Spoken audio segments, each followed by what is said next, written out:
கர்த்தரோட நாம மகிமைப்படுவதாக.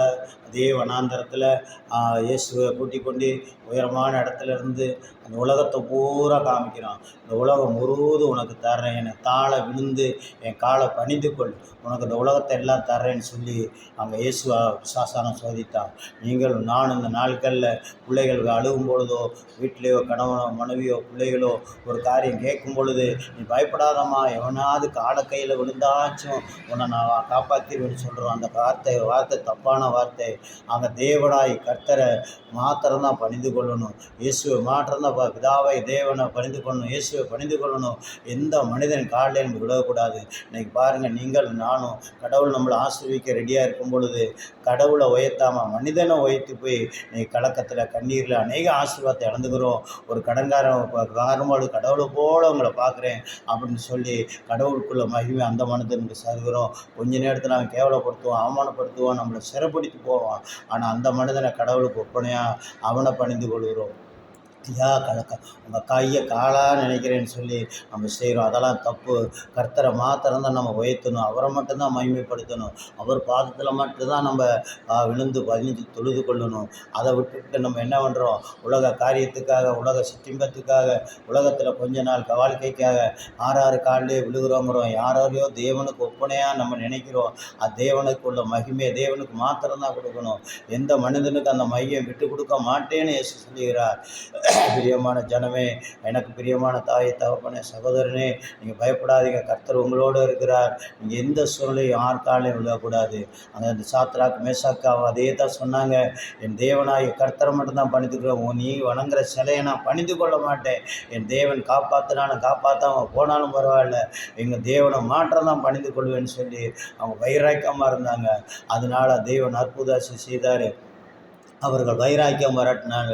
நீங்களும் நான் இந்த நாட்களில் யார் காலையில் விழுக வேண்டிய அவசியம் இல்லை.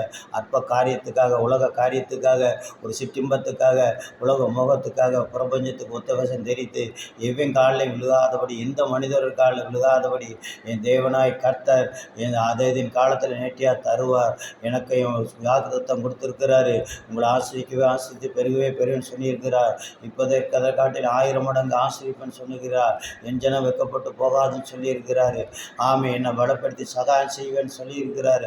அவர் தருவார், அவர் செய்வார், என்னை என் பிள்ளைகளை மேன்மைப்படுத்துவாருங்கிற நம்பிக்கை விசுவாசத்தோடு இருப்போம். எந்த சூழ்நிலையில் யார் காலையில் நம்ம விட வேண்டாம், யாரையும் கடவுளுக்கு ஒப்பனையாக நம்ம மதிக்க வேண்டாம்.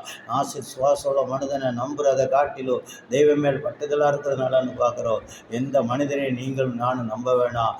நம்மளுக்கு தேவை தேவனுக்கு தெரியும். அந்தந்த நேரத்தில் யாரை கொண்டு நம்மளுக்கு செய்யணுமோ செய்வார்.